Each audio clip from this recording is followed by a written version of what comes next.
Data centers. We've been hearing a lot about plans for them all over our state. One concern, would the centers drain natural resources, especially water? 13 on your side's Nick Nelson spoke with an expert about whether they would take a toll on the water supply. Nick joins us now with a look at some research as well, Nick. Yeah, the topic of data centers is becoming such a big issue here in West Michigan that many communities are trying to change their rules to have better oversight over these centers. The issue was brought up most recently at a Grand Rapids committee meeting today.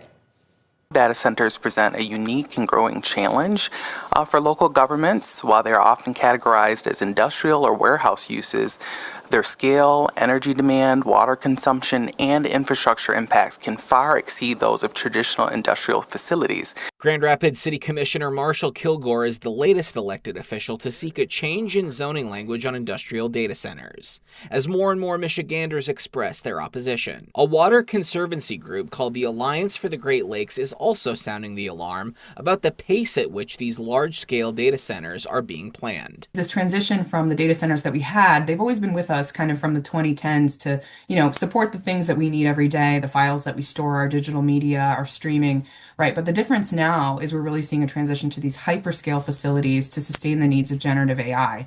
And these are bigger, larger facilities with more intensive energy and water needs. Water policy manager Helena Volzer authored a report earlier this year that shows large data centers can use millions of gallons of water a day for cooling and power, and claims companies aren't being adequately transparent in their water footprint. The report also shows that Michigan has a system in place to ensure water withdrawals don't cause environmental damage. It actually looks at whether or not the withdrawal of that groundwater will cause an adverse resource impact to lakes and streams.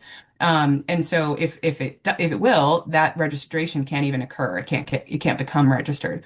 And so for Michigan, it'd be really great to adapt that tool and apply it to all large water users. Volzer also advocates for what's called community benefits agreements that local governments can make with these companies to ensure resource stability and a clean environment. These are legally binding, enforceable contracts that could provide some kind of benefits back to the local community in terms of water resources. Grand Rapids officials said at that meeting today that the city could be willing to change its zoning language after further discussion. Juliet? Nick, thank you.